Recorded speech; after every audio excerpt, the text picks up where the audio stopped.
There's a comment. Anyone allowed to fly people? There's only about 21 people.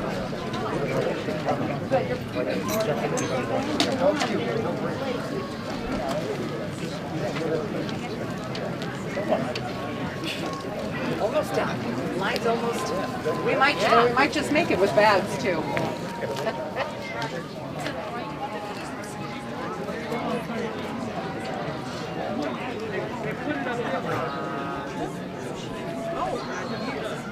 Oh yeah. Yep, they are. I'm going to call the meeting to order at this time. I don't know, I would never say that. This is the adjourned annual town meeting from last Saturday, and we'll be dealing with Articles 33 through the end tonight. You're gonna have to tell Barry. First thing I want to talk about is your little green paper you have in your packet. Yep. Electronic voting. You received a small wireless electronic device as you checked in tonight. Because of its small size, we suggest you use the lanyard so you won't lose it. And make sure that you turn it in before you leave tonight. It'll cost us money if you don't. Can you hear in the back?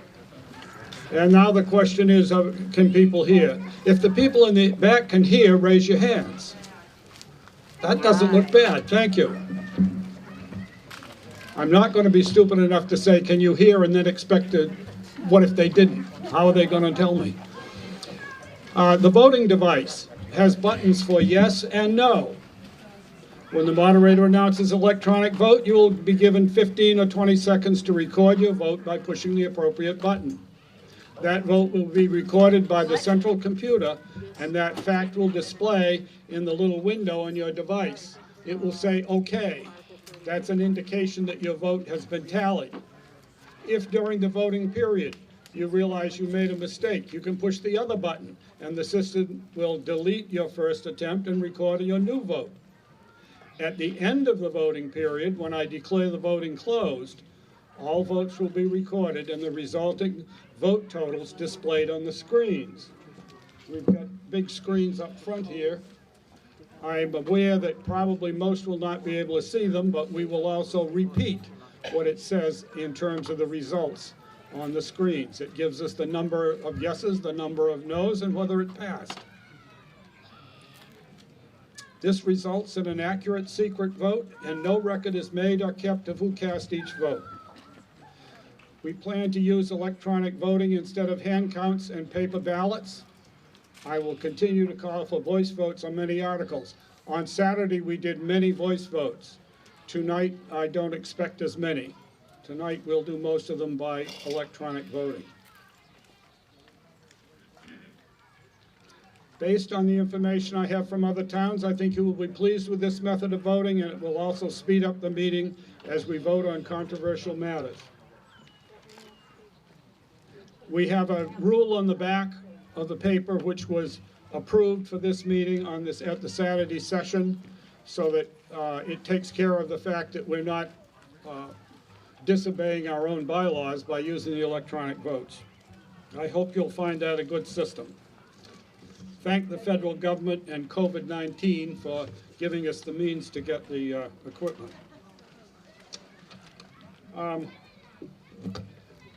I want to announce that if you need water, if anybody wants water, see the fire and EMS people over here. They have water available, and we promise not to spray you with the hose. If people need the toilet facilities, you can go out this way and into the school building to the toilets outside the gym and in the hallway for the gym, and use those. Those are available to us tonight. Anything else I need to tell? The town clerk tells us to remember to get your dog licenses. Also, absentee ballot applications are available from the town clerk's office. And we have our annual town election next Monday from 12 to 8, unless you're voting by absentee. Okay, We have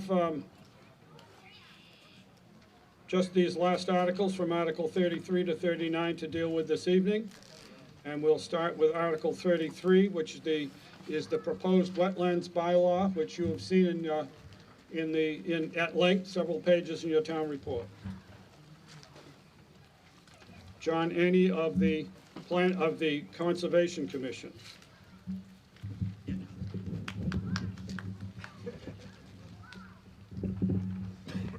Can I be heard?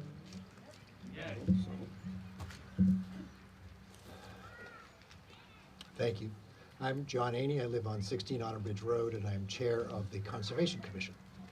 The Conservation Commission is proposing a wetland protection bylaw for this annual town meeting. John, you Closer. spoke up very nice and loud when you asked them, but then you started to speak, so keep speaking louder. All right.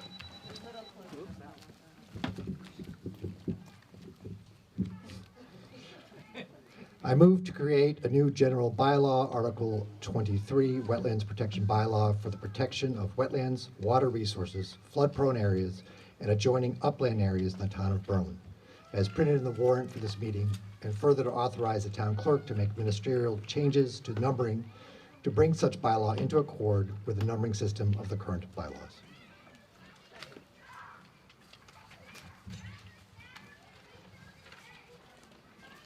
A new general bylaw, Article 23, Wetlands Protection Bylaw. Okay. I'm going to just review this motion quickly in relation to the one that's in your motion sheet. The article number for this bylaw has been established at Article 23, so therefore it has been included in the motion that has been made. And I guess other than that, it's the same as the motion that you have printed. Yes, John, you may speak to it. Thank you.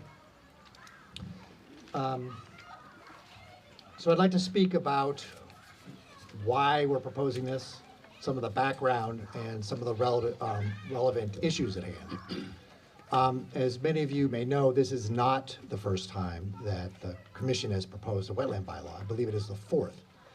I was only involved in one prior effort that started back in 2019 when we tried to resurrect a prior bylaw. That did not go well. At the select board hearing in March of 2020, there was a lot of opposition. Carolyn and I met separately with a lot of people that were concerned about it. We heard them out. And afterwards, the commission decided to rip up that bylaw and start from scratch. What we did is we used a template that's been drawn up by the Massachusetts Association of Conservation Commissions. This template bylaw was developed by volunteer lawyers familiar with wetlands laws and environmental scientists, and is a resource that towns can use to draw up their own bylaws. Then we fashioned this template bylaw to meet the needs of our community and stripped it down to take into account the concerns that were expressed to us. We started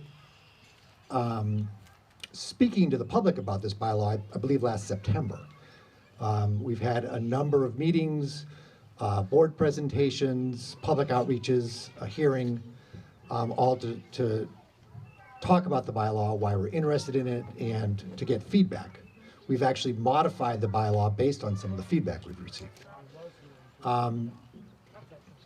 So, one question might be, why have a bylaw? The Wetlands Protection Act was passed in the 1970s. Within that decade, the first municipal wetland bylaw was passed.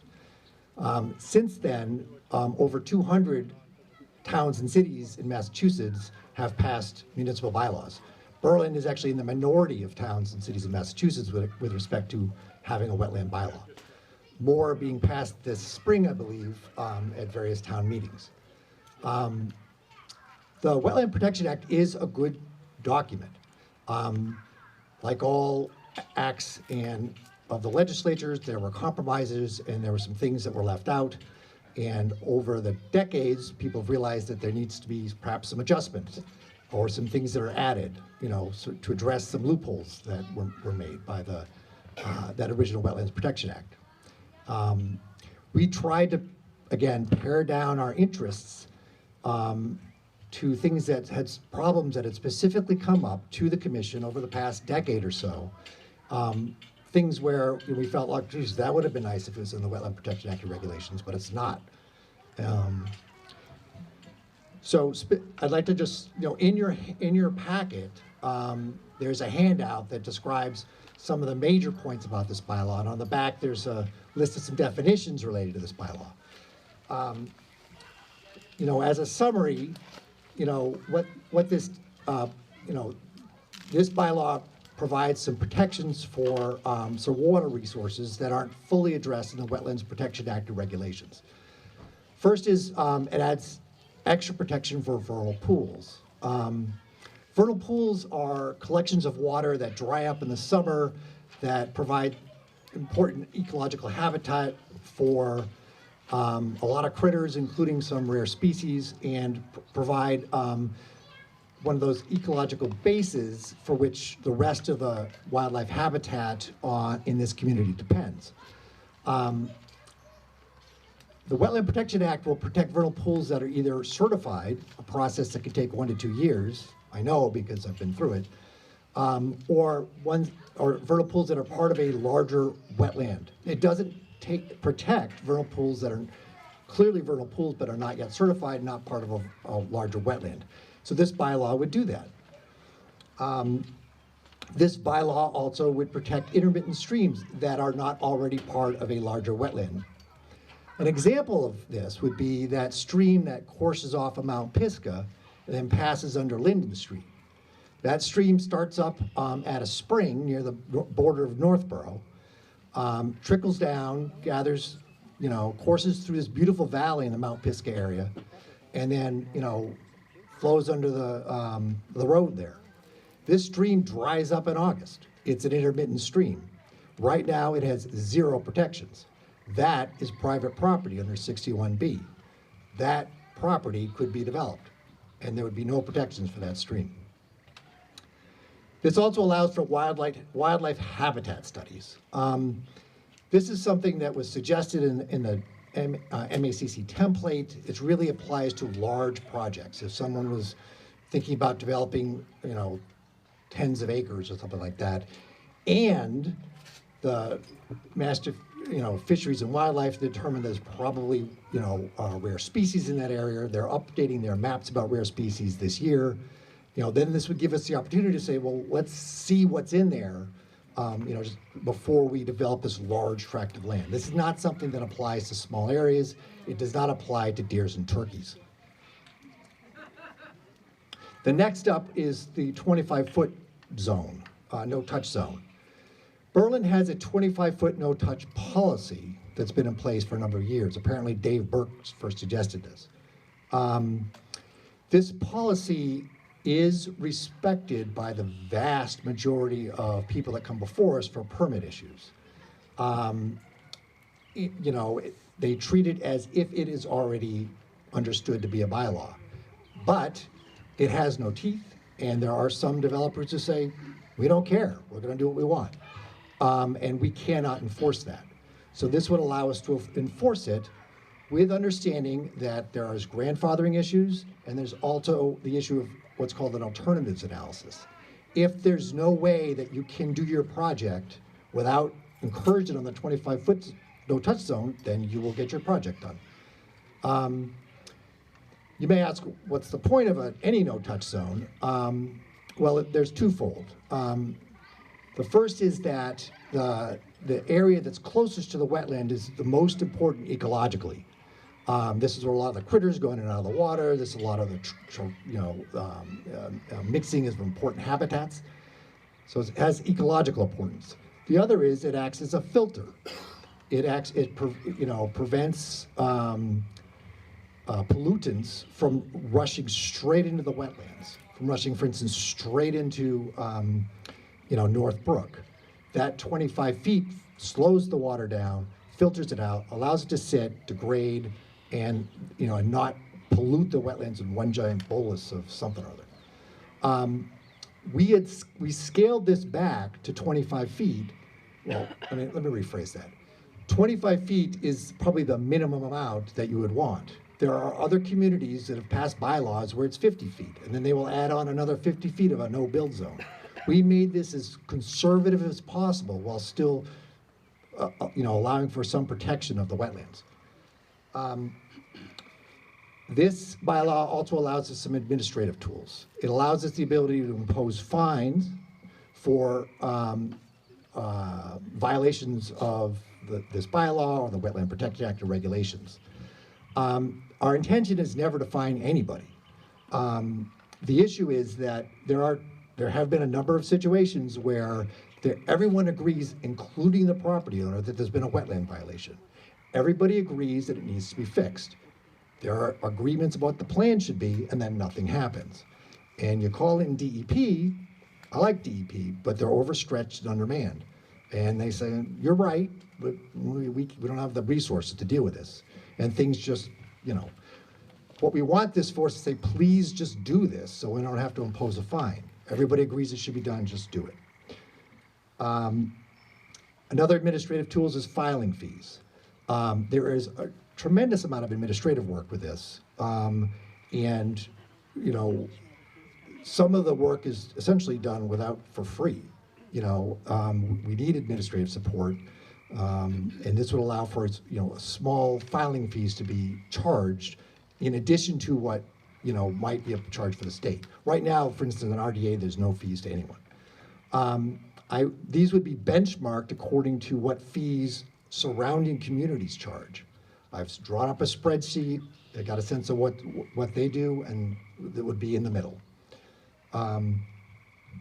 Another one, which is just a loophole issue, is continuing a hearing with just cause. It's a silly dance we have to do, whether if we're not done with, if there's an NOI, a permit action in front of us that we need to continue to the next meeting because we need more information or the site plan needs to be redone. I have to formally ask the person to request, and just so I don't screw things up legally, we don't screw things up legally, we just want to have that included.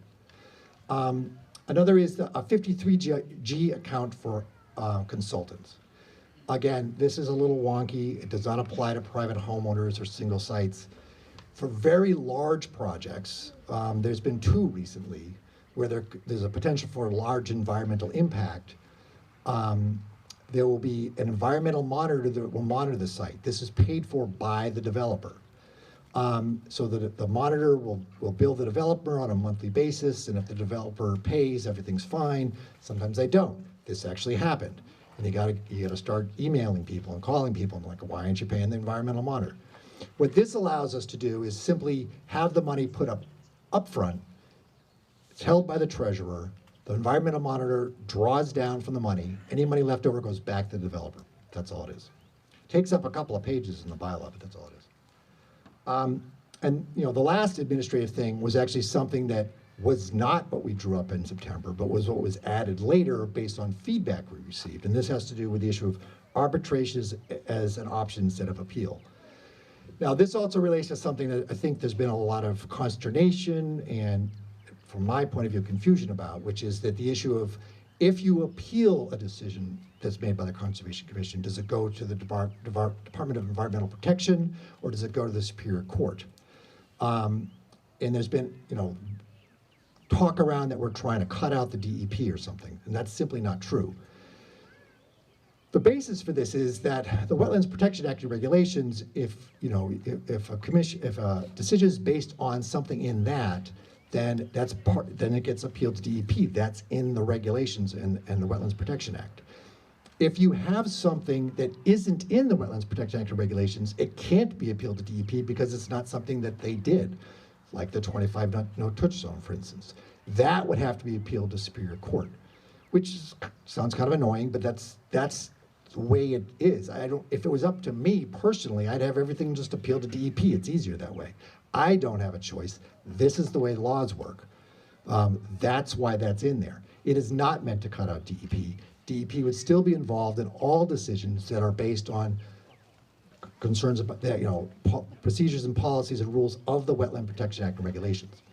Anyway, so, but people are still saying, geez, that sounds like a hassle. So based on that feedback, I did some research, called around, subsequently talked to one of the town councils, and developed an option for mediation. So there's this whole paragraph in there where instead of appealing to DEP or the Superior Court, we could go through mediation. An independent party would be selected so that we both have skin in the game, the commission and the person seeking the appeal, which might be the developer or property owner, might be somebody else, would split the cost. They'd be, we'd hash things over and see if you can work out a solution.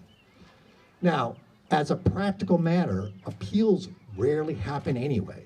We make every effort to work with people and try to find a way to get the projects done in a way that still protects the wetlands. In my time on the commission, there have been 2 appeals. One was for a very large project where there was a significant wetlands crossing.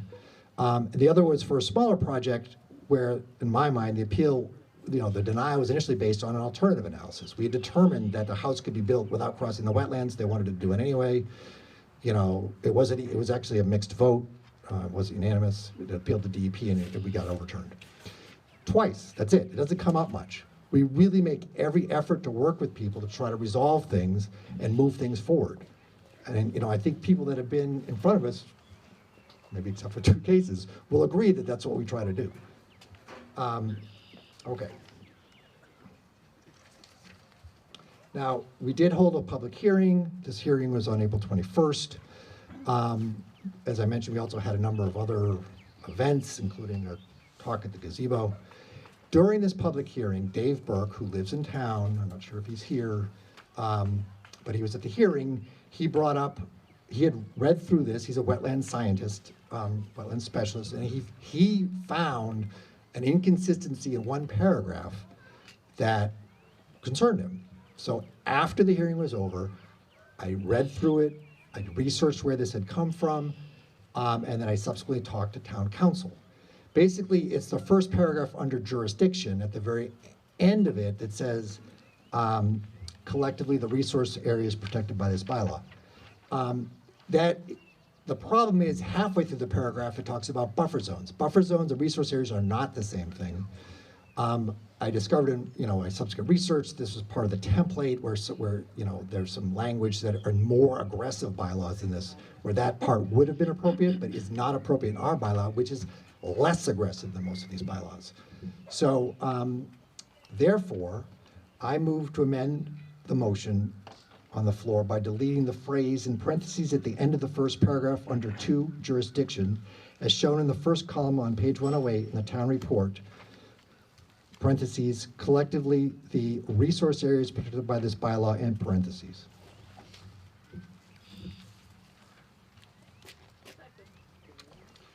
We have a motion made and seconded to amend.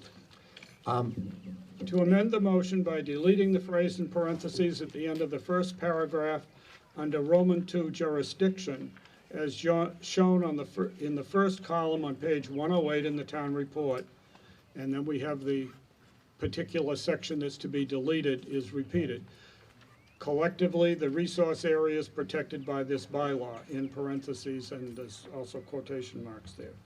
On page 108, in the middle of the left-hand column, you will find that first paragraph under jurisdiction, and the last line is this section that is to be deleted under this motion to amend.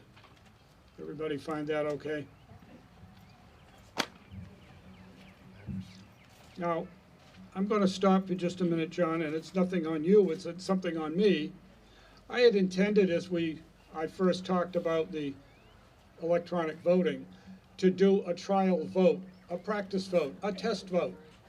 And so without anything that we're talking about in terms of things that are on the floor, we're not voting on any particular thing, we're taking a test vote. And therefore, I'm going to ask you to take your little device, and I'm going to, the people over here vote yes, and the people over there vote no. I just want you to have a chance to see how it works. And as you vote, you should see an okay appear up in your, the little window there. And at this point, I'm going to ask that we open the voting on the test vote, please. So push either yes or no. See your little okay.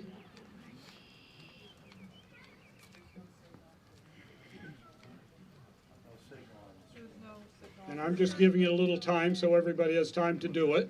Can you let it go when the okay shows up?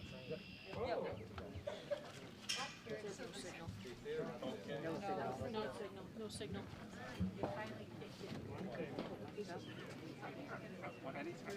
I don't have it either, so it's out of either your computer or the splitter. Cable box.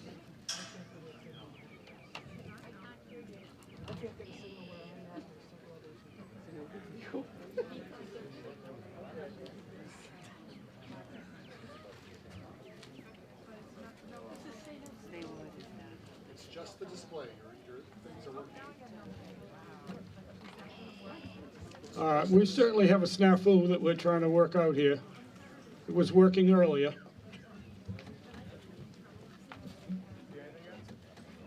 No, it's still coming up, no signal.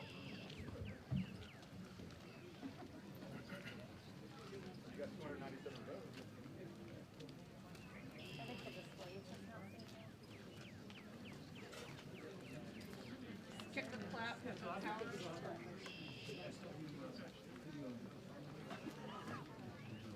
No signal on the screens, and some of the devices don't seem to be. Is it working? All right.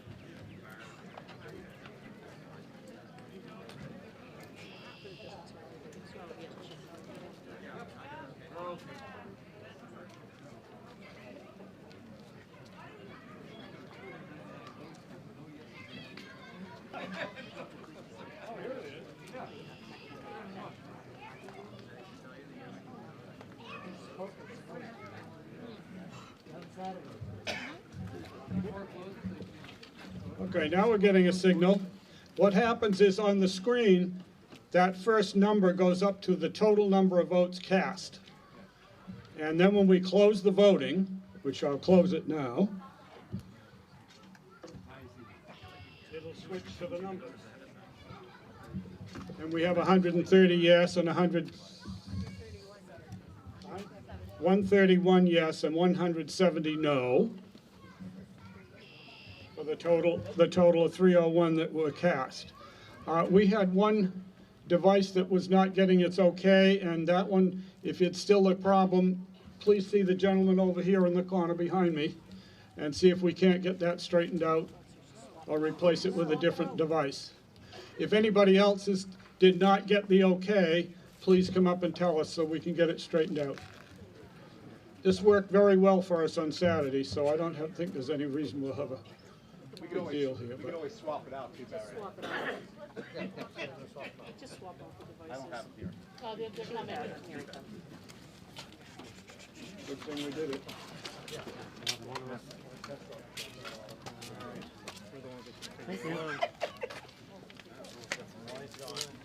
I don't know, Andrea. I think it's user error.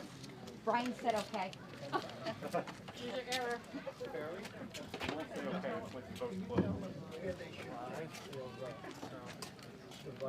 I don't think they particularly have to point. It goes up to the thing right up here. I'll take all these and put them over here.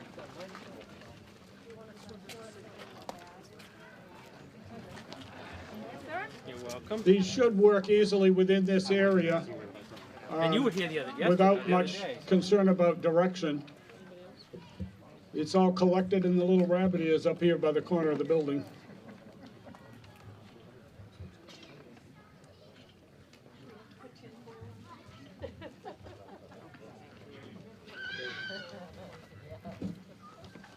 Thank you. Okay, thank you very much. I'd like to now, we'll go back to the amendment that has just been moved on the floor, and that is to take out that line in parentheses at the end of the paragraph on page 108. Is there any discussion of this motion to amend?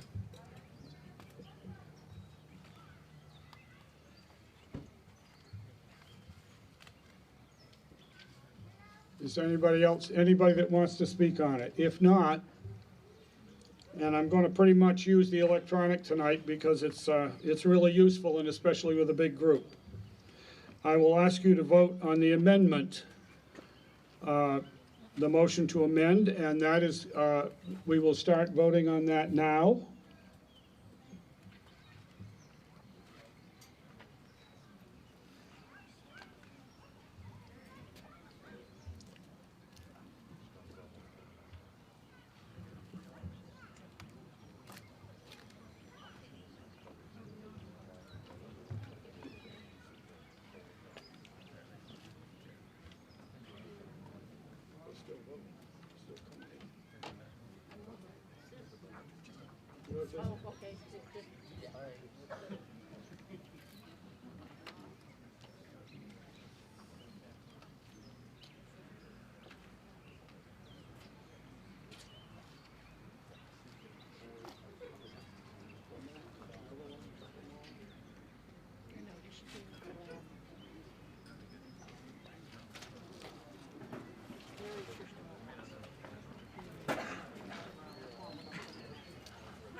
Okay, I'm going to call an end to the vote.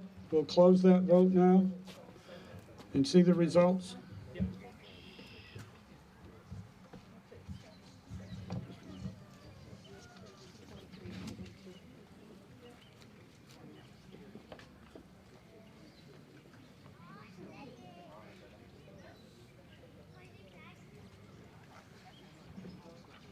We have a total of 275 votes cast. 223 yes, 52 no. The motion to amend passes. That becomes part of the main motion. And we go back to the discussion of the main motion, the Wetlands Protection Bylaw, now, including that one section deleted from the proposal. Do you want to speak further to the main motion, or? Yes. Okay. I just have two other things to point out. I just wanted to address a couple other issues that have been brought up during our discussions, concerns raised about this bylaw. The first is that it's just too long. I agree, it's long.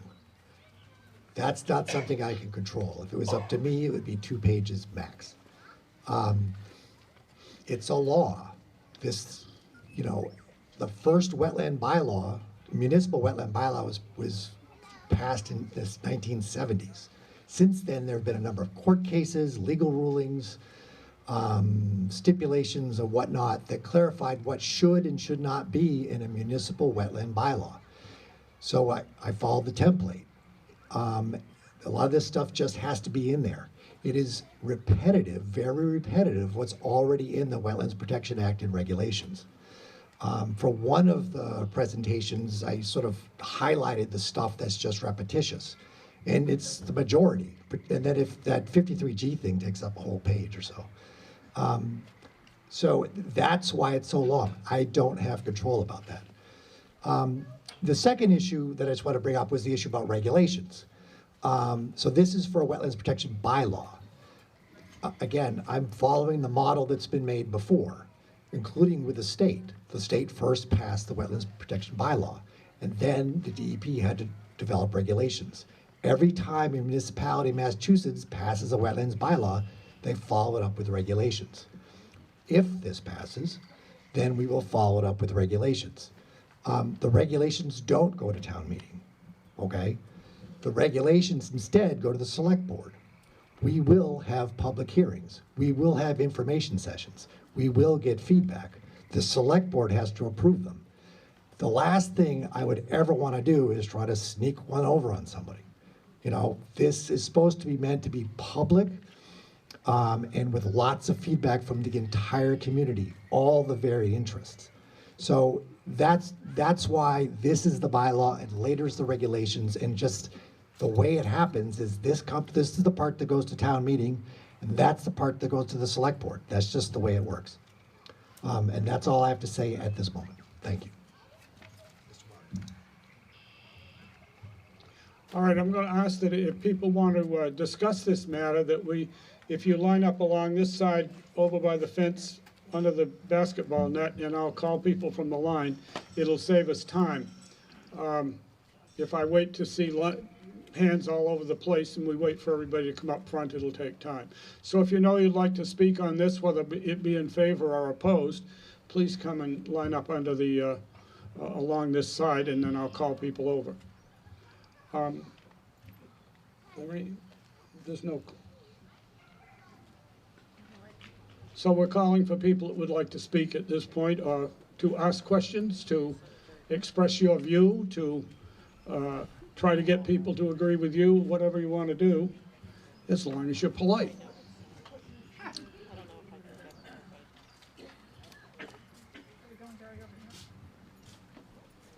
Oh, okay. Brenna?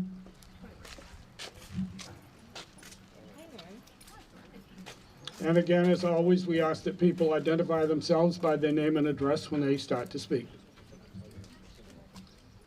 Good evening. I'm Brenna Ewing, Pleasant Street, Berlin. 227 Pleasant Street. So I'm concerned about. Eat the mic. I gotta get my glasses on. Drop the mic just a touch, so it.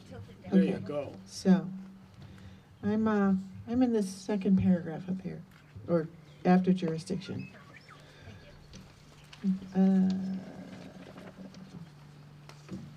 Additionally, the removal of well-known invasive species Oriental bittersweet may be removed from the no disturb zone without application for a permit.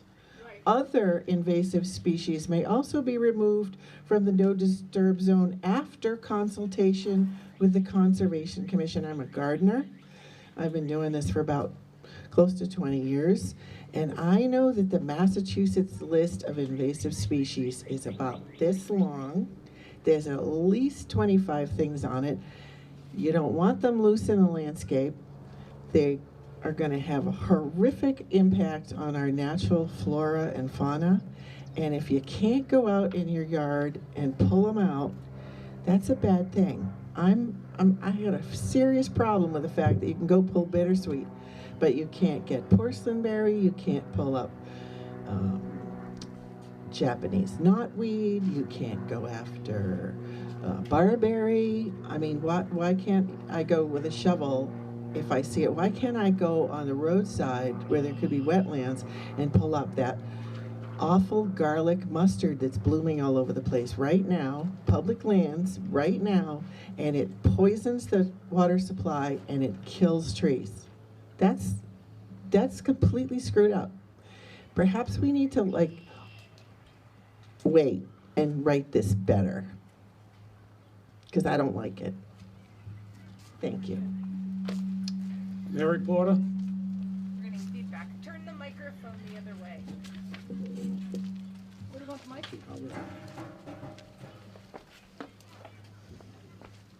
This way?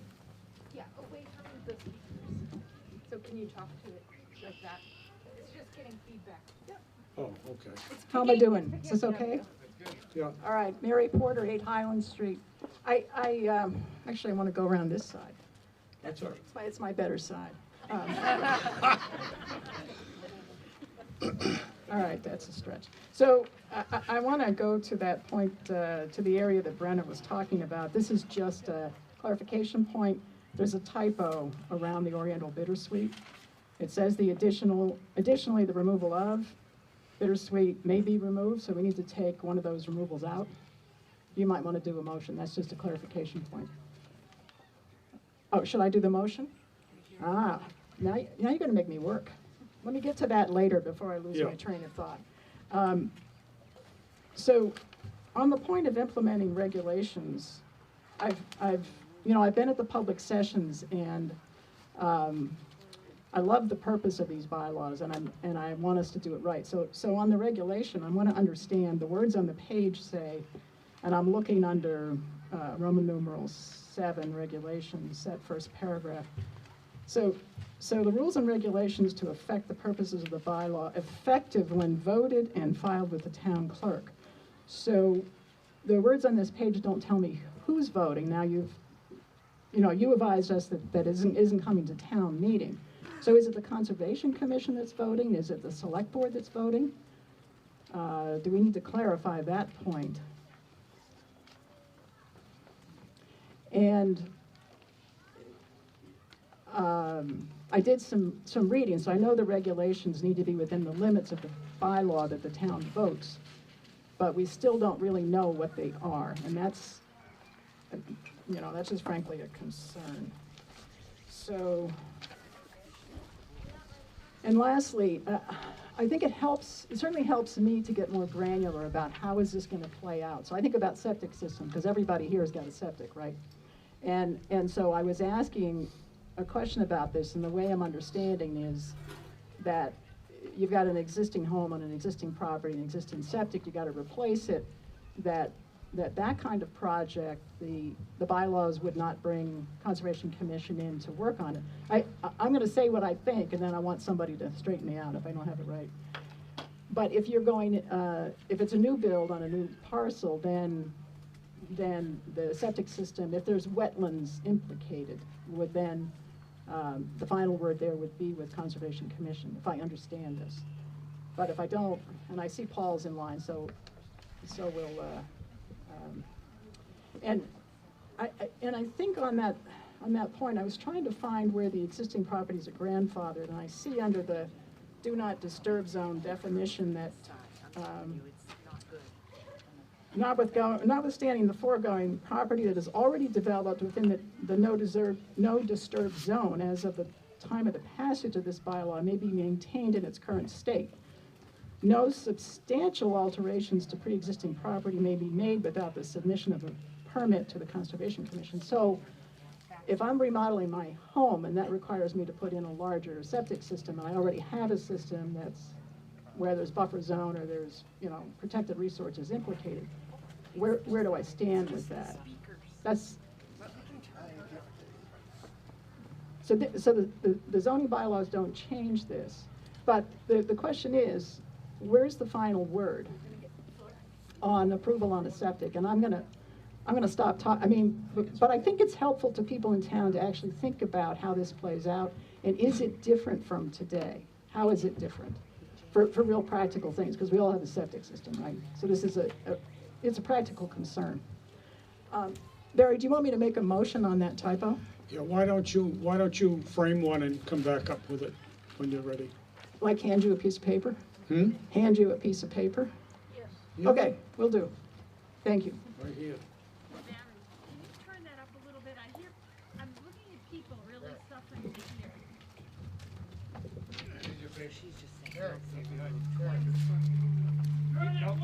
Keep going, you're right. There you go. I've been trying to write one, but I'm not getting it.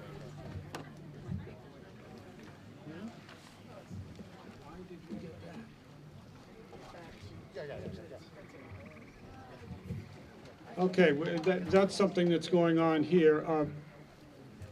Paul McKell, perhaps you can address a little bit of this about septic so that we get septic out of the discussion, perhaps. And it's all right for you to speak to the meeting and look at me, because they know they'll hear you. I'll try this side. I don't have a good side, so it doesn't really matter. First, relative to septics, the Berlin Board of Health adheres to a policy of not putting anyone out of their existing home. If a repair needs to be made, we work with the owners and the engineers, and I would certainly expect the Conservation Commission to respect that. I've been on the board for a number of years, and even prior to that, I'm not aware of any situation where it was so bad that a resolution couldn't be come up with. So I would say that that's a non-worry. And if Concom has input that changes that, I welcome it, but I don't think that's the case. I think they're on board with that as well. It's a small town. What we look at is new construction, and that's where there can be buzzkills with what people try and do. 119 Carter Street, Berlin. I'm speaking for myself, not the Board of Health. I really don't have a dog in this fight. I barely own an acre of land. Anybody that knows me basically knows that I'm a tree hugger based on the amount of work I have to put into my yard. A little overgrown. My concern, and I know a lot of work has been put into this, and fundamentally as written, I don't have a strong issue with anything about the bylaw, but I have some potential issues with what's not being addressed. And we'll start with the fact that if you look at the handout and administrative tools and added protections, there really is, it was mentioned earlier tonight, and that's the first time I've heard it mentioned, having been to a number of hearings, that regulations will follow this. And they say the regulations will be public hearing, which is required, and that's a good thing. At hearings, the public can input. Then the particular board that's holding the hearing can decide what they want to do, whether it's with or against whatever the public feelings were. Now, in this case, they say it falls back to the select board. Well, I'm going to ask the question of Concom and the select board of who on those committees is environmentally educated and trained to make the kind of decisions that we may be faced with. I think a little bit of this is the horse before the cart. I know there's been talk about the need for a conservation agent, and I wholeheartedly agree. Whether it's half-time, full-time, third-time, I don't know. We can get lost in the weeds with that.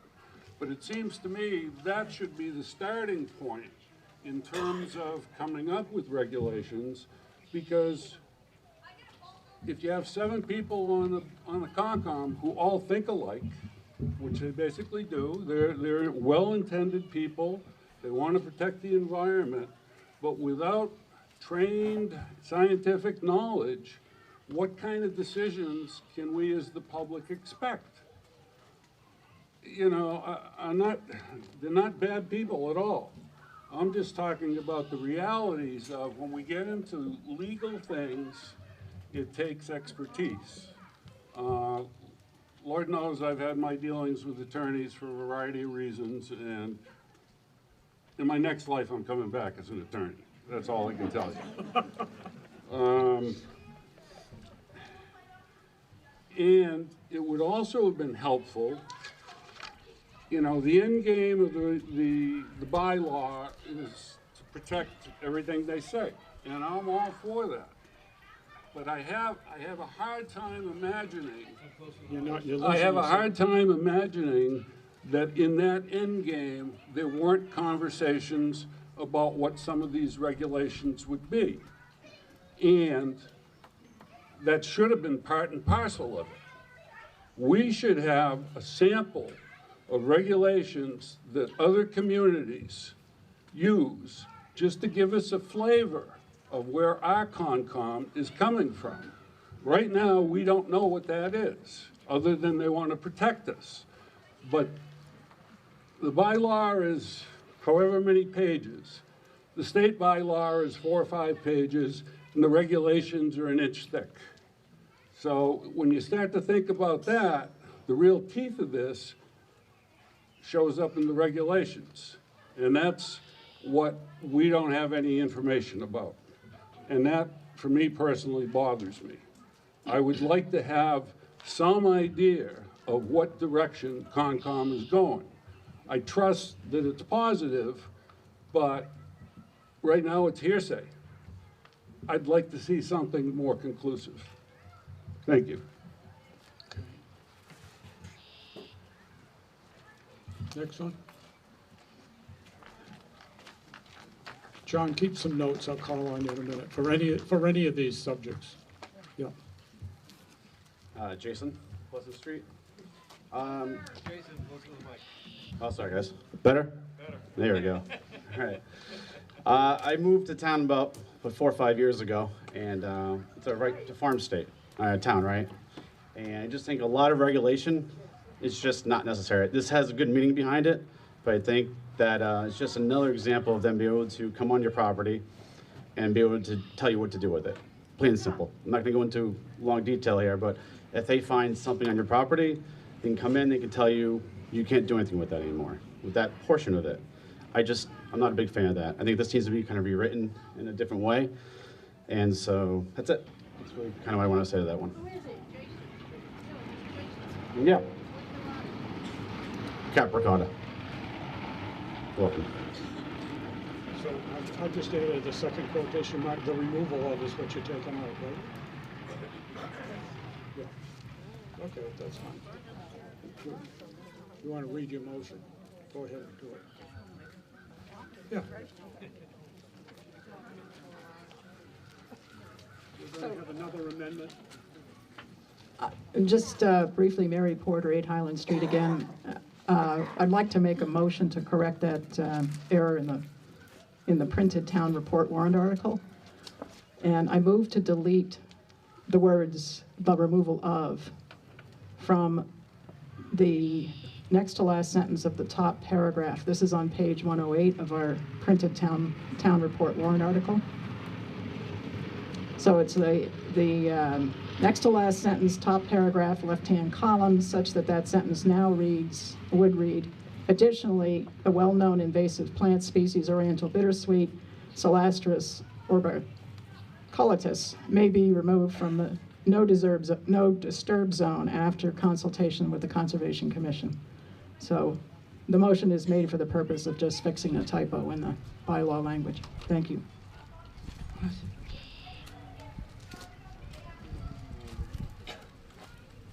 Removed from the no disturb zone.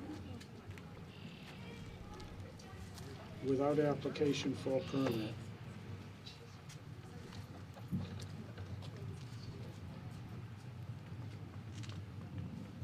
We gotta change just that little bit, You picked up the next sentence.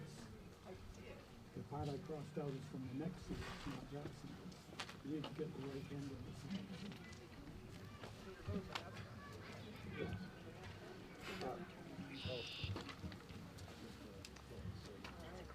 We're just doing a little writing here.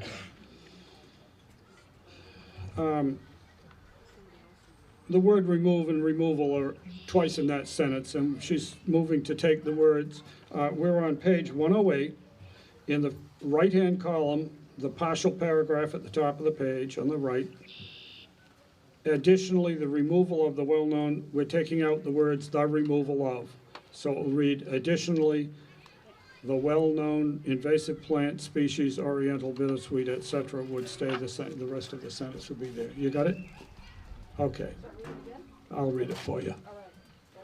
We have it slightly modified now so that the sentence now says, additionally, the well-known invasive plant species, Oriental bittersweet, and you can read the Latin, may be removed from the no disturb zone without application for a permit.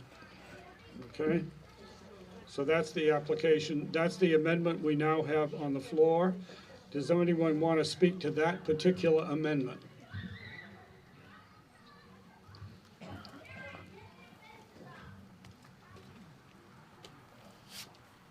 It's easier to fix things now than later. You got that right. If I hear no one else that wants to speak on that motion, I'm going to ask you to vote on it, and we will open voting right now on that amendment that Mary just moved here. Cast your vote now.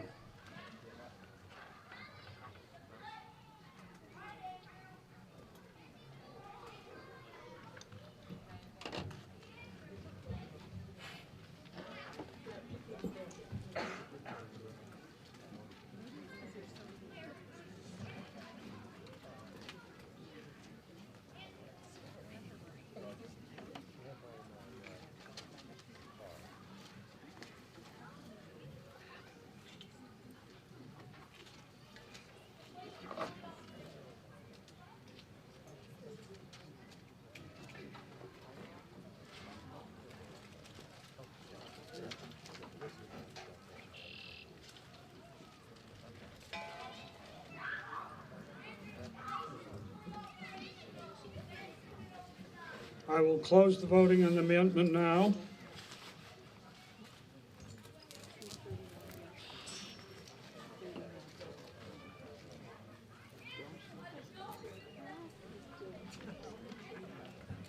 We have 261 votes cast, 231 yes, 30 no.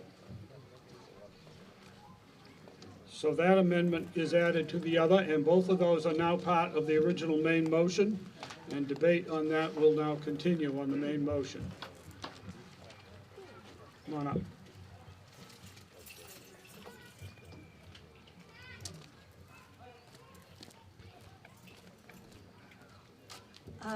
Don't turn it the other way. Now I understand what was going on. Yeah. Can you all hear me? No. Okay. No? Turn and face the microphone. Forget about whether you're looking at that. Oh, come on. I'm not wearing like anything that covers my butt. Okay. This is so unfair. I wasn't going to speak on this anyway. So my name is Judith Kallick Getman. I live at 3 Village Lane. The reason I'm coming up is because I do have experience with the wetlands bylaw, extensive experience. I have been the conservation agent in 4 different municipalities starting about 20 years ago. I served for a decade on a conservation commission in Princeton. I've worked in North Andover, Northborough, also Lancaster, and for the city of Leominster. I have studied Masters of Conservation and Administration at Keene at Antioch University. And forgive me, I've spent the day with my 92-year-old father who is extremely ill and is in a health crisis, and I really only rushed over here to come to the meeting so I could vote for the bylaw. And then I'm going to rush back and help make sure that he gets some food in his system today and hasn't fallen. I came up to address what the gentleman from the Board of Health mentioned. And what I want to say about that is just that although what the Board of Health does and what the Conservation Commission does are very similar in some ways and have similar goals, they do have very, very different laws that they are looking at. And so it's very important for them both to have a say and control over those decisions, which are, again, similar but different and equally of value.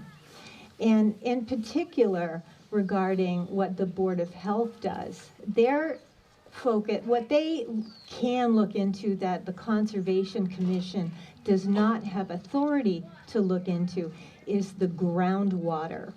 They're looking at how fast your septic system or any other sewage or stormwater that you have on your property is going through the soil. And you know, many of you have seen the pits that they'll dig, and they're watching how fast the water goes in there. Conservation Commission really doesn't have authority over groundwater. The way the Conservation Commission can protect the wetlands without having any authority over groundwater is through that 25-foot buffer zone. And the reason why that buffer zone is so critical, in addition to what was already said, which is regarding having a place for the animals and the plants that live in those areas, is that having those locations undisturbed allows for pollutants to filter, and which is one of the primary purposes that reasons why we need to protect our wetlands. Our wetlands are basically natural septic systems. That's one of the things they do, and it's a very, very critical thing that they do. So if we want to have clean streams, and if we want to be able to fish, and if we want to have clean groundwater. We need to have clean wetlands. And the way to have clean wetlands is to have a buffer zone. Thank you.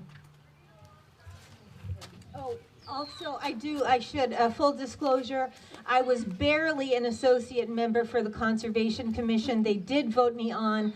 I attended one site visit and 1 or 2 meetings and have since failed to show up. And honestly, part of the reason why is, and this is just me personally because of, it was very hard to work for a municipality or work in a municipality that didn't have any kind of bylaw, because that really does allow the commission to do the kind of job that is critical to keep our town what we really want it to be. And so I personally urge you all to vote for the wetlands bylaw, and also a conservation agent would be a great addition to the town staff. Thank you.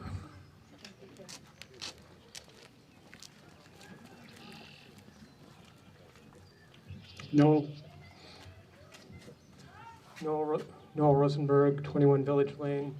So having read through the bylaw and having been apprised that there will be additional regulations, I think the bylaw itself is very well written, and it's premature to discuss regulations since you can't propose regulations for a law that doesn't exist yet. So I'm sure that when comes time to promulgate those regulations, that we would observe what other towns have passed. There are a large number of towns around that already have a bylaw in place, and I urge folks to vote in favor of this. Paul?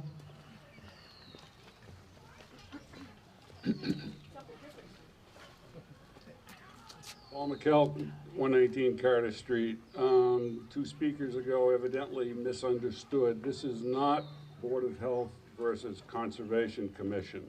We work in consort. I never said anything. I'm just amazed at the lack of hearing sometimes.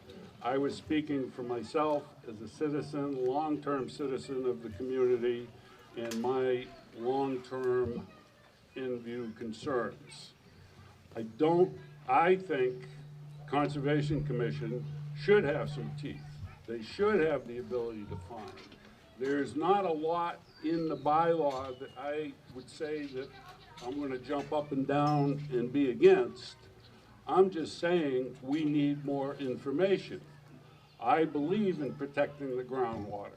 And fortunately, we live in a community without industry, so our groundwater starts off at a fairly safe place. And with Concom and Board of Health working together, and hopefully in consort with future planning board changes and projects, there can be a more conjugal attitude toward what happens in this town. And frankly, I think that's been lacking. It's something that's been bantered about.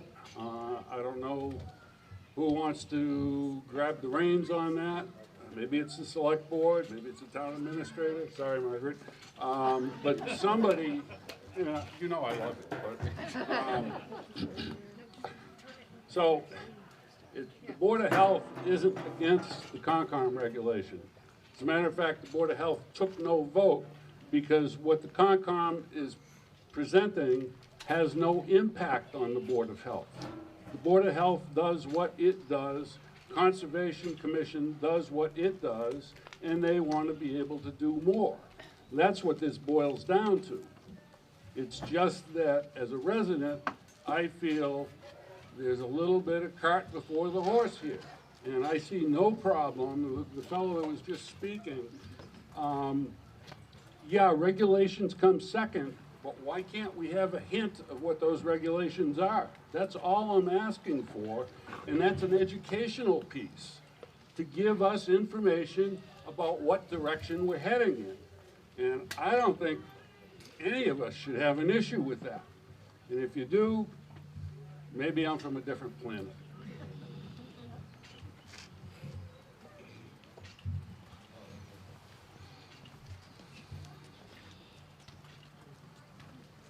Hi, good evening.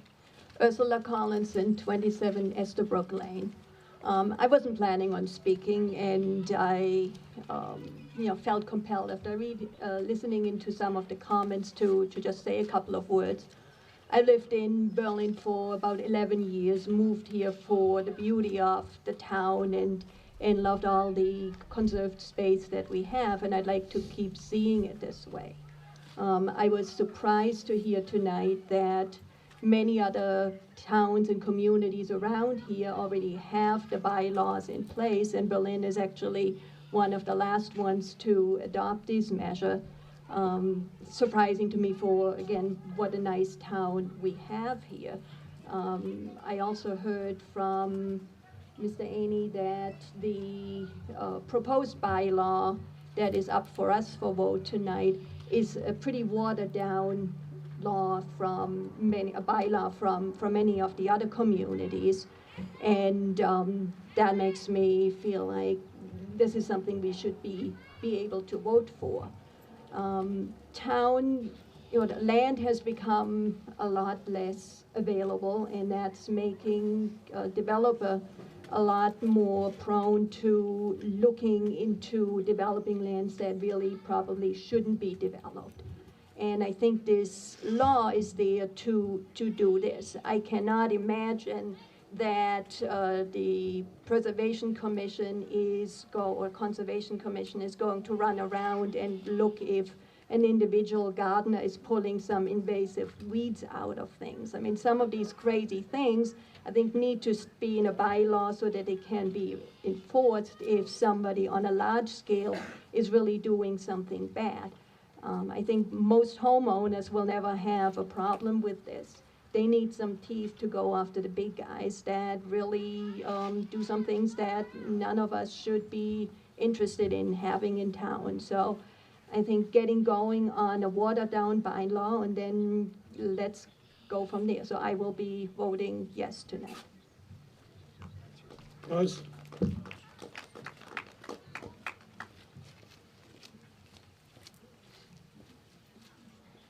I have no idea if this is my good side. Buzz Harris, 21 Village Lane, move to call the question.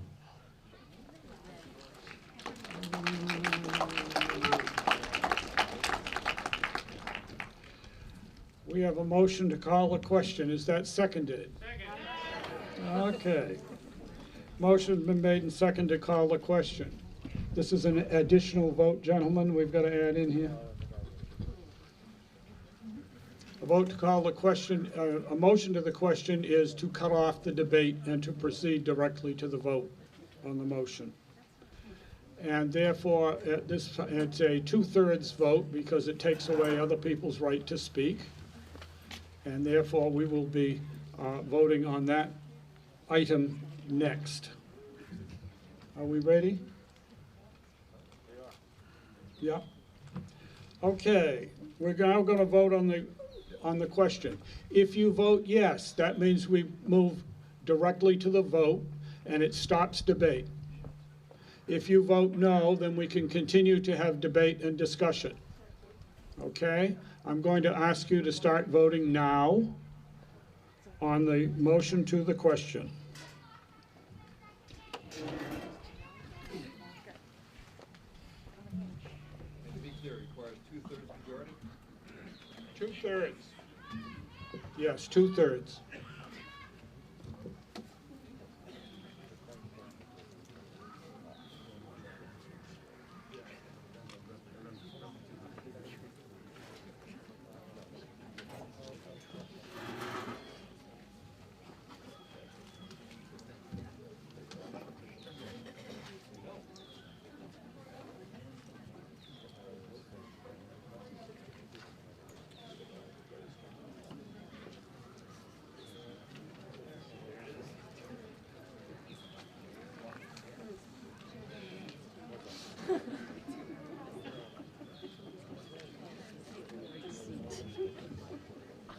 I'm going to close the vote at this time. We have 302 that have voted.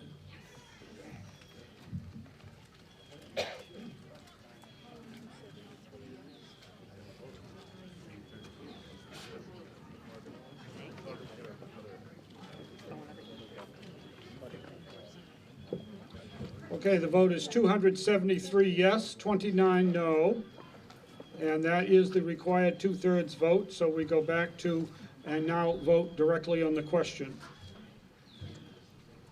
The motion is to create a new general bylaw, Article 23, Wetlands Protection Bylaw for the protection of wetlands, water resources, flood-prone areas, and adjoining upland areas in the town of Berlin, as printed in the warrant for this meeting. And further to authorize the town clerk to make ministerial changes to numbering to bring such bylaw into accord with the numbering system in the current town bylaws. Also, we have deleted the parentheses in the paragraph under jurisdiction, collectively the resource areas protected by this bylaw. Also, we have made the change, the removal of, those words were taken out of the sentence that related to Oriental Bittersweet. Okay? And we're ready now to take a vote on this whole general motion. All those in favor of that bylaw, press yes. All opposed, no. We will start voting now.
I will call the end of the voting. We have 306 that have voted.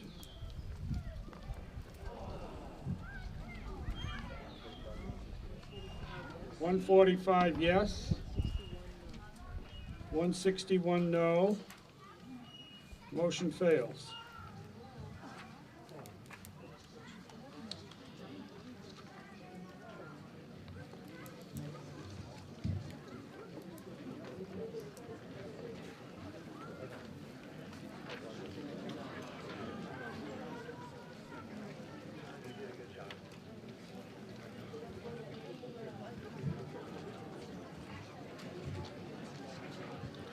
Okay, we need to go on to our other business of this evening. We have 5 citizens' petitions. All of these relate to the River Bridge development in South Berlin.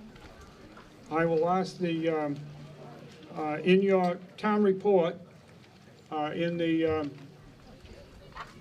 warrant for the meeting, it indicated that the Finance Committee would comment in regard to these matters at this meeting. So I'm going to call on Mary Porter of the Finance Committee to give their comments at this time.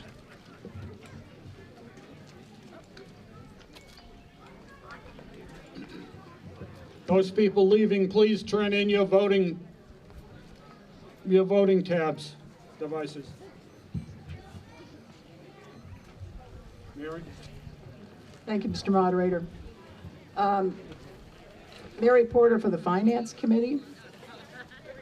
I'm going to read the Finance Committee comments. I want it to be precisely what we voted on as a committee. These comments relate to all of the citizens' petitions that we're considering tonight, the last warrant articles. So the Finance Committee did not, and typically does not, vote on number one, zoning bylaw articles, nor number two, articles such as these citizens petitions submitted by Riverbridge, where the definitive financial impact on the town is difficult to ascertain. However, Finance Committee wishes to comment on the Riverbridge's unmet financial obligations to the town under our December 2009 development agreement. Number one, on Friday, May 14, 2021, Riverbridge paid 1/3 of the initial $100,000 public safety mitigation payment that was due on November 1, 2020. $67,000 remains outstanding on that public safety mitigation payment. Two,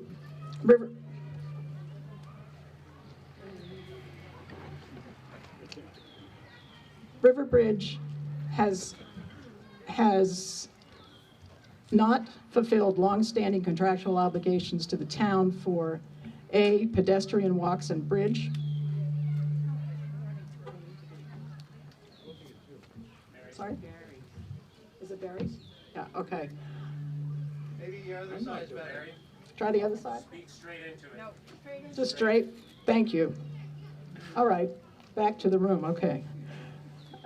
Point two, Riverbridge has not fulfilled longstanding contractual obligations to the town for A, pedestrian walks and bridge, which is a public safety concern.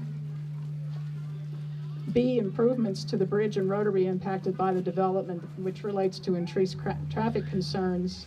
C, ambulance services for commercial and residential occupants of the development, in exact words, at no cost to the town. And this is a present and growing cost for the town, the ambulance services. What? I'm okay? All right. And just lastly, FinCom is disappointed with Riverbridge's longstanding failure to honor these financial commitments and other promises made to Berlin. And one final note that, again, news that just came in, additional unmet financial obligations to the town include the Riverbridge Hotel Group. This is the hotel group. Their unpaid real estate taxes and personal property taxes. And at the moment, they're approximately $260,000 and $25,000 respectively. These were due May 3rd and remain unpaid. Thank you.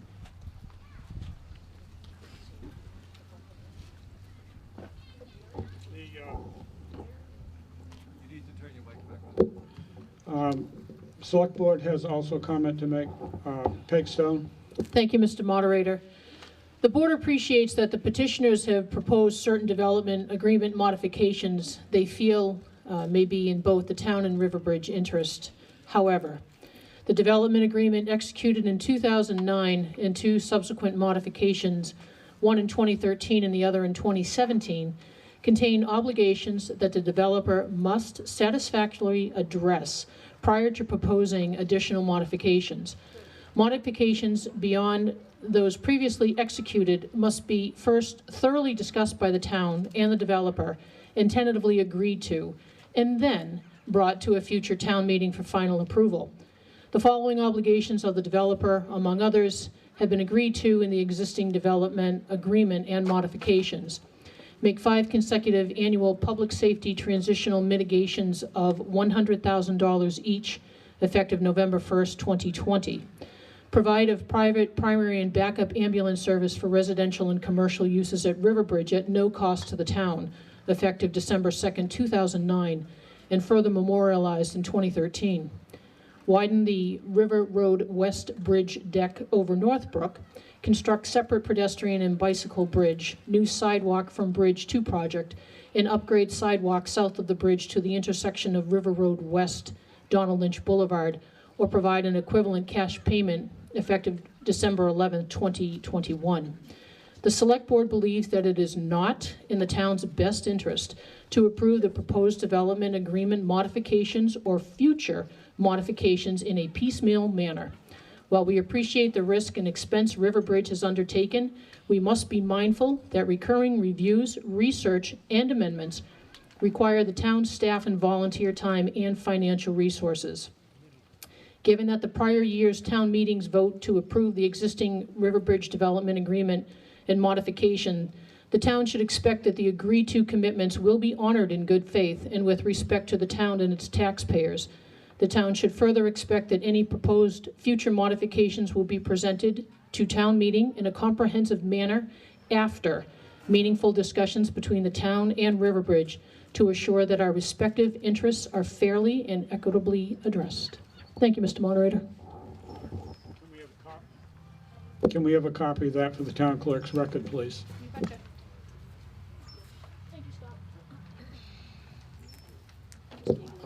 We now move on to Article 34. Is there a motion for Article 34?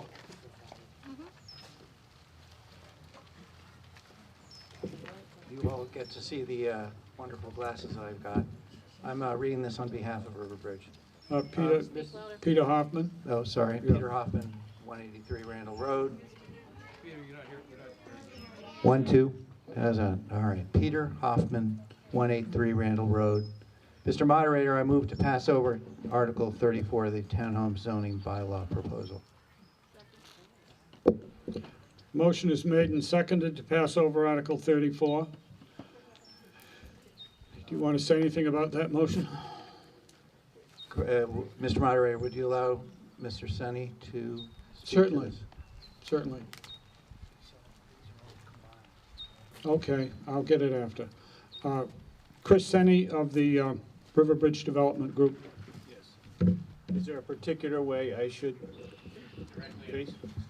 You can face whatever way you want, but you got to get it into that microphone. Okay, I'm going to face the audience if that's okay. No. No, you've got to leave. Excuse me. Try it the way you want to do it. Good evening, can you hear me?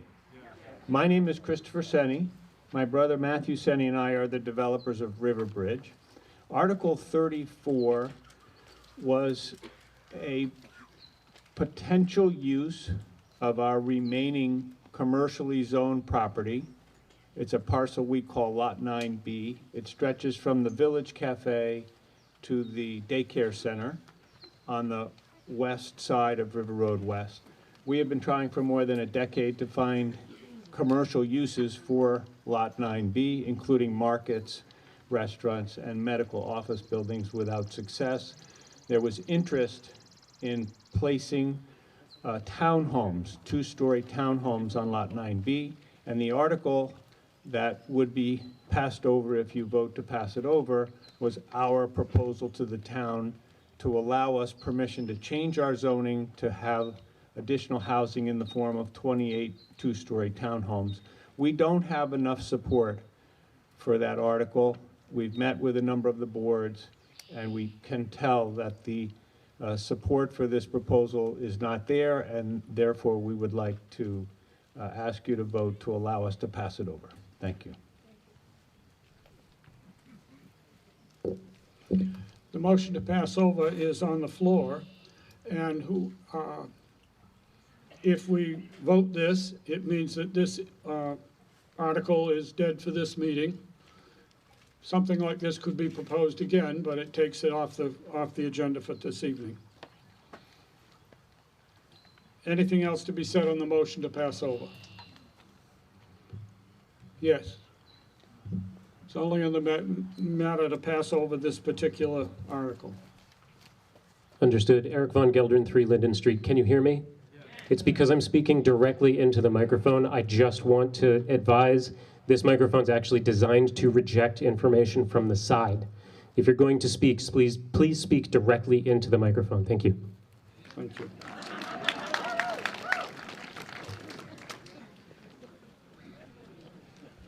Okay, at this time I'm going to ask you to vote. We'll vote by voice vote in this case. All those in favor of passing over Article 34 say aye. Aye. Those opposed, no. Motion carries by unanimous vote.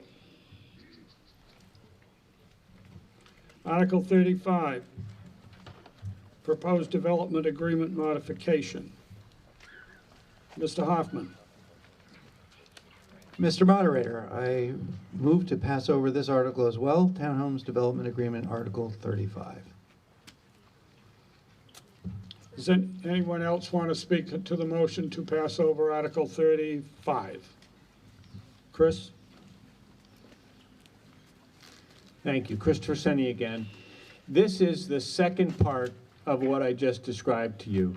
In order for us to change from retail on our Lot 9B to residential, we would have to do two things: amend the zoning bylaw and amend our development agreement with the town. So Article 35 was simply the development agreement part of the initiative that we are now not moving forward with.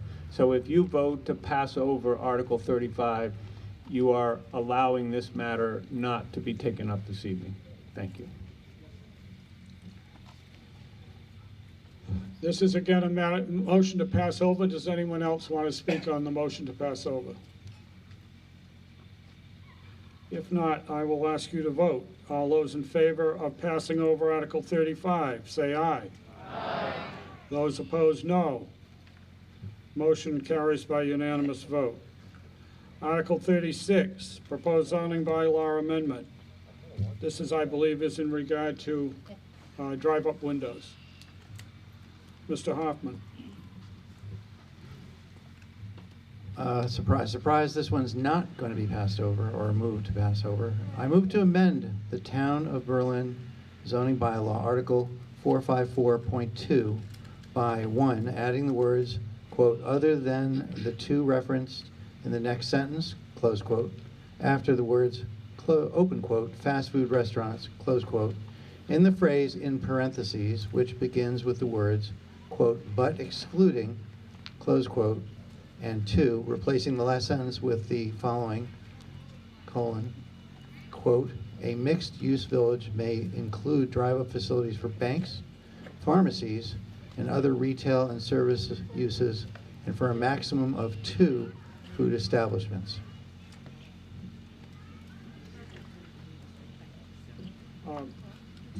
Okay, Peter, that one I'm going to have.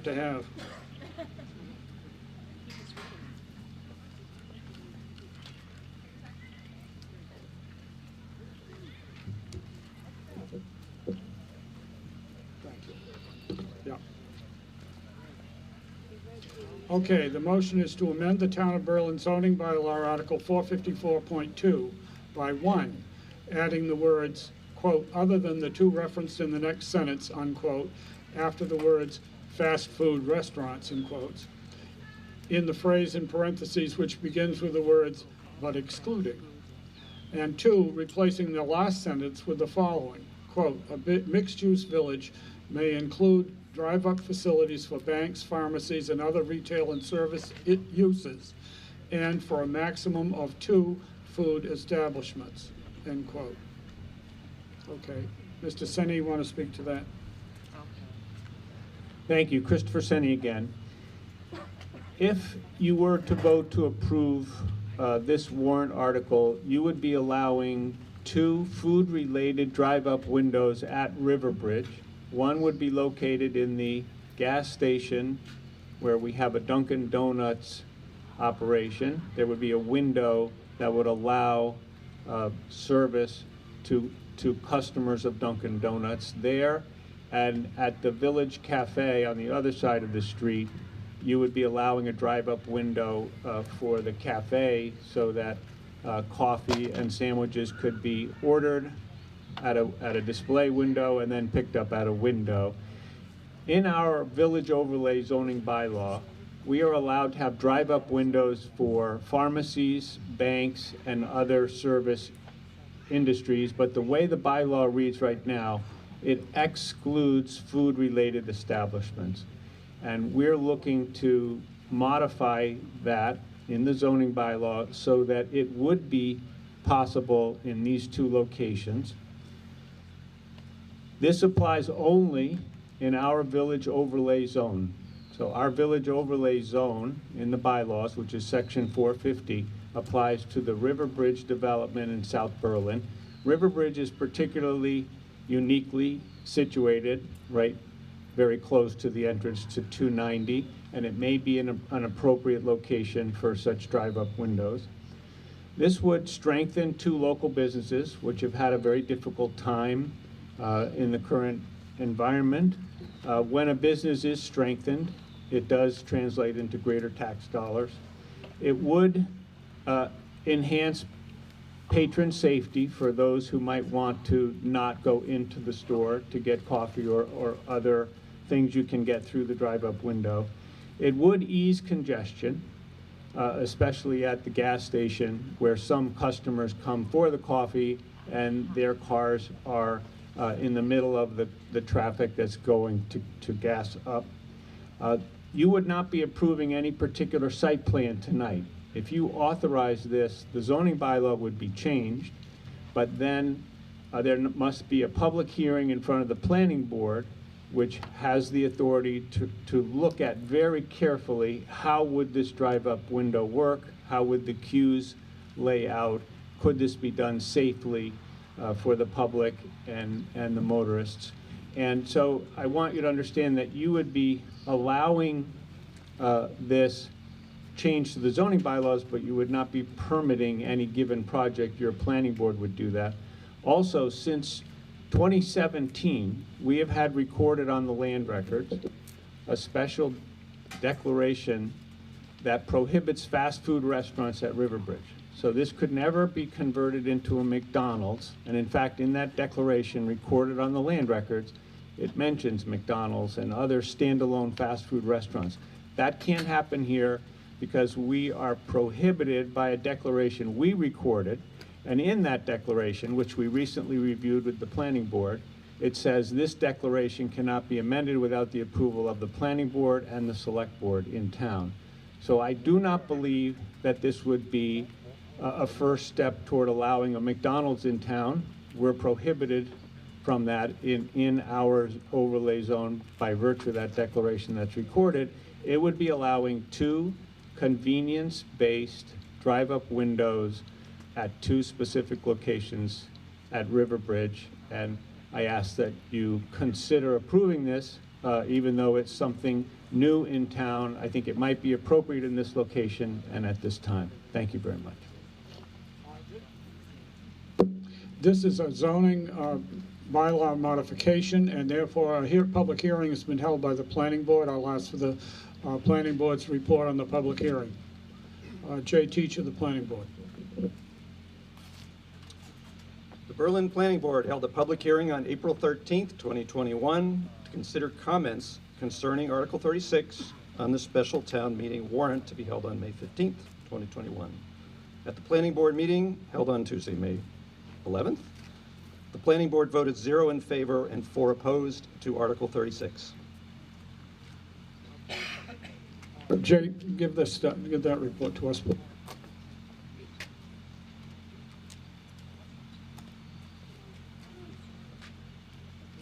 Do others wish to speak? Janet Campbell? Yeah. Janet Campbell, 285 Pleasant Street. What bothers me about this is when the gas station first came in, they said, look at this lovely area out back that we're reserving for people to have lunches. And it wasn't about lunches at all. They already had planned in their mix the drive-through. They did the same thing with the Village Cafe, trying to pretend they weren't. And I don't like people that put false claims before us. And the traffic at the Dunkin' Donuts is already bad. It's terrible. To have traffic backed up onto the main rotary, trying to get in there to go through the drive-through is nuts.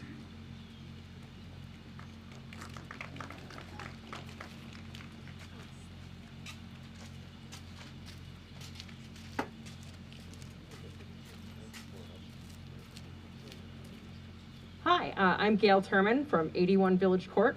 So I like drive-throughs.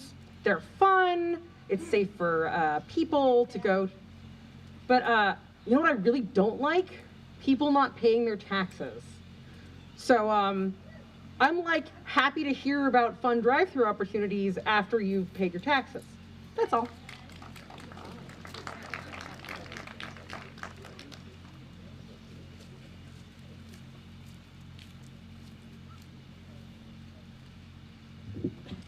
Michael Gaskin, 6 Alden Drive. If you can't hear me, give me one of these in the back.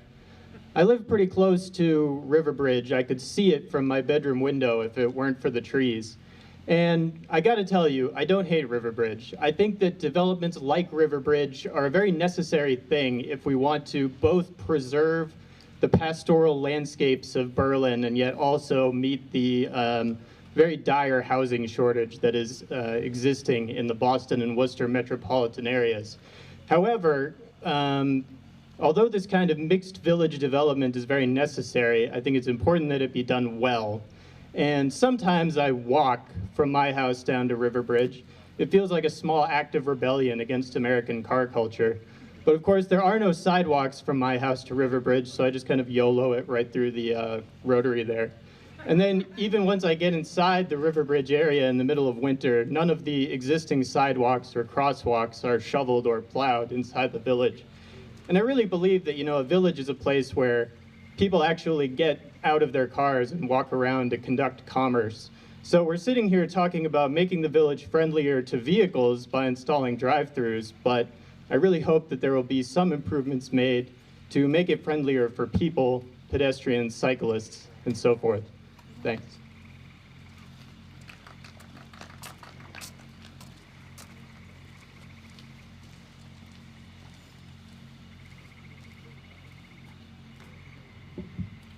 Hi, Al Collinson, 27 Estabrook Lane, here in Berlin.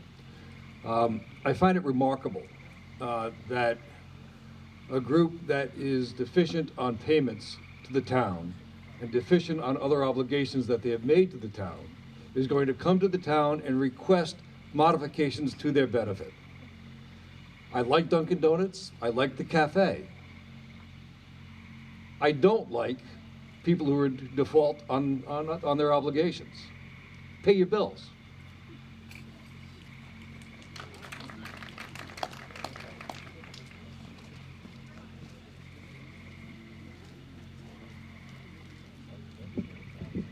Hi, Andy Bezanson, 171 River Road West. I'm in a butter, sort of, and you'd be surprised. I'm actually very much in favor of the development, not of the drive-throughs, but I would like to see them be a very successful, business, and I'd like to see whatever ends up happening there be successful. I think that there was some good comments already. If you actually go through that rotary right now, there's very little land between the rotary and the actual building that's Dunkin' Donuts. So when they put in some sort of a drive-through, it's going to be almost solid pavement there. There's going to be no potential to add sidewalks.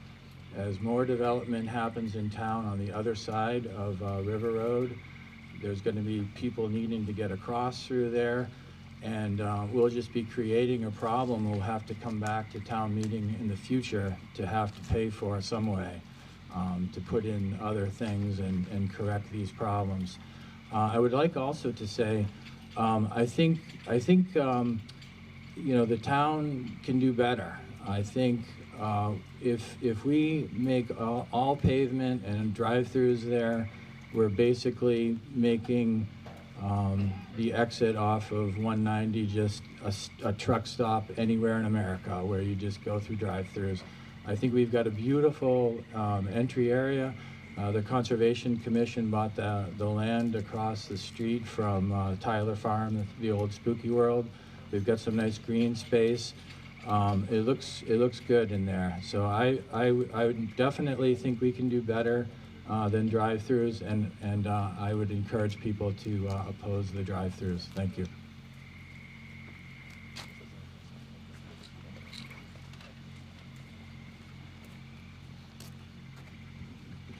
Jim McNichol, 113 Boylston Road. Andy said it well, and the gentleman before him. When I thought they were going to bring this up again, I can't think how many times this has been, and seems like there should be a number of strikes, and you're out on this. I thought maybe he was going to say they're looking for it on a new location, because my education in land planning and landscape architecture, both of those two locations are the worst places for that to be put into that that space down there. They both would have the worst traffic possible flows. And I've sat and had this argument with people multiple times. If you try, most all of us have been through that station at the corner at some point, and try to imagine any line setup that you've seen at any Dunkin' Donuts.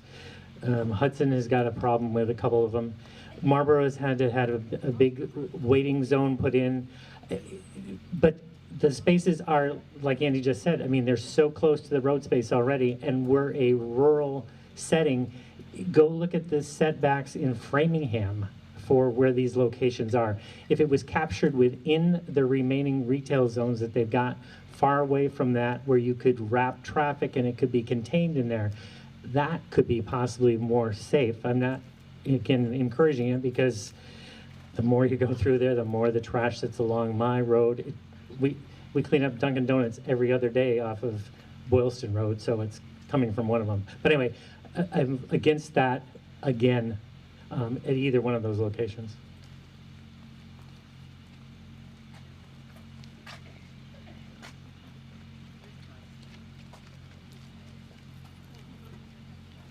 Understand 285 Pleasant Street. I make a motion to move the question. We have a motion to move the question. I heard a second. Is there anything to be said? Well, that's not debatable. That takes a 2/3 vote. If we can set up an additional vote, please.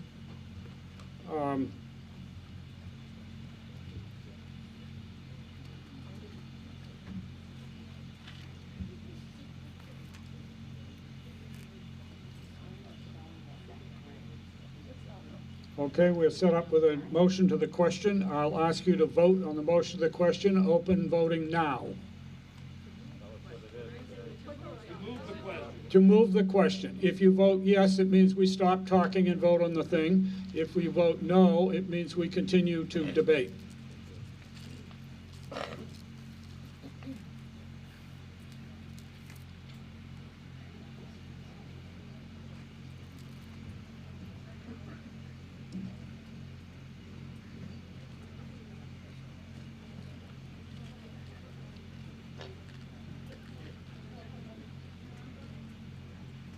And we'll close the voting now. 162 yes, 5 no. We will close the debate.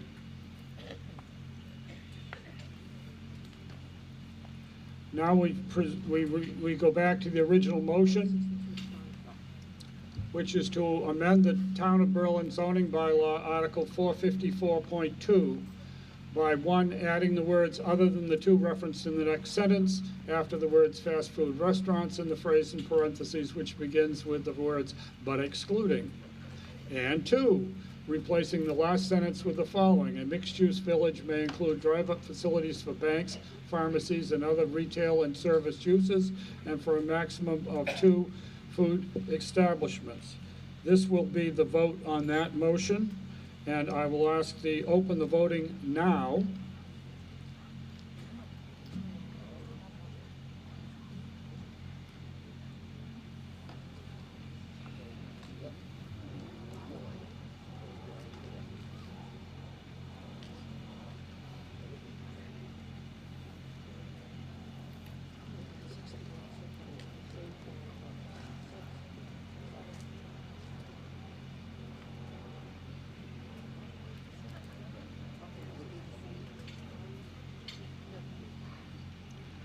I will close the vote, and we will see the results. 28 yes, 139 no. The motion fails. Article 37, requested special legislation. Peter Hoffman. Mr. Moderator, I move to pass over Article 37, the liquor license bylaw, proposed bylaw.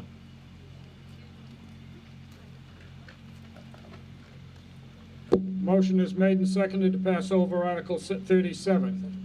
Is there anything to be said on the motion to pass over? Mr. Senni. Thank you, Christopher Senni. This was an article to see if the voters would allow Riverbridge to have a full liquor license instead of just wine and beer at Berlin Liquors, which is part of the cafe building. We'd like to pass over that warrant because we don't think we have the support this evening really on any of our warrant articles, and I think there'll be a motion to pass over the next one as well.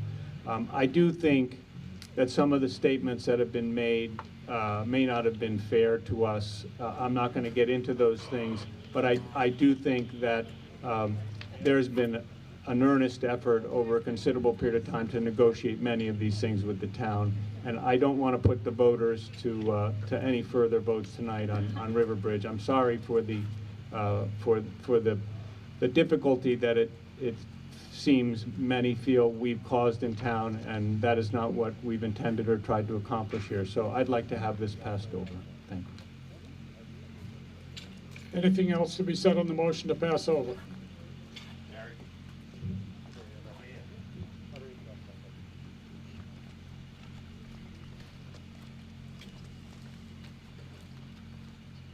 Robert McKay, Walnut Street. If I remember correctly, we took a vote on this a few years back, and just would like to ask the question about, I think that Riverbridge at one time had a full liquor license, or Reese's did. They bought the property. It was sold for an awful lot of money. I don't think the town benefited from the sale of that liquor license, and now they came back once before asking us to get another liquor license for us, which we denied that. So I'm a little confused why we're doing this again.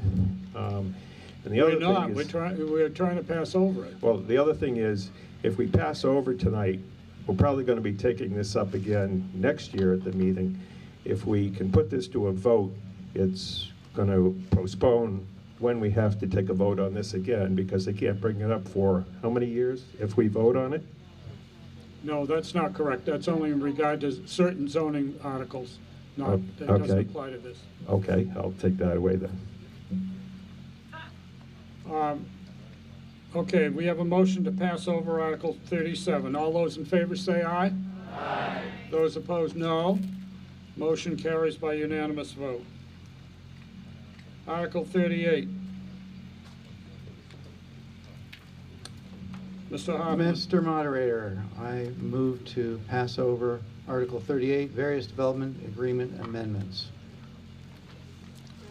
Motion made and seconded to pass over Article 38. Anything to be said on the motion under Article 38? Just to pass over. Chris?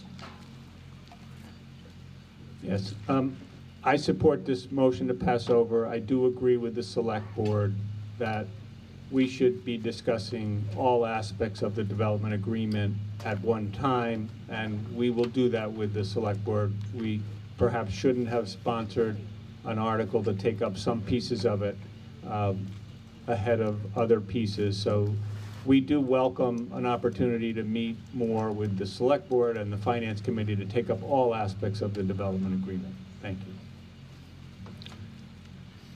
This is a motion to pass over this article. I'll ask you to vote on it. All those in favor of passing over Article 38, say aye. Aye. Those opposed, no. Motion carries by unanimous vote. Motion under Article 39. Just a minute. I move to adjourn this meeting to Monday, May 24th, 2021 at 12 noon at the Berlin Town Offices, 23 Linden Street, lower level, at which time and place the polls will be open for the election of town officers under Article 39, and that following the announcement of the results of the election, this meeting be dissolved.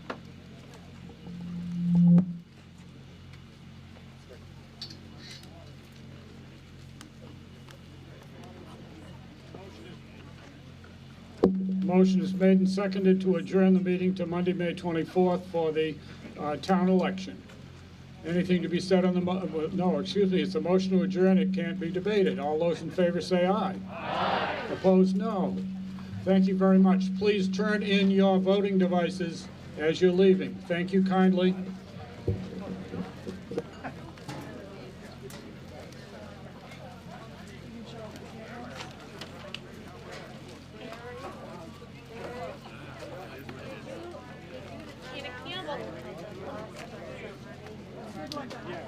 Thank you, Darrell, I appreciate it. Hopefully next time I see you, I'll be up.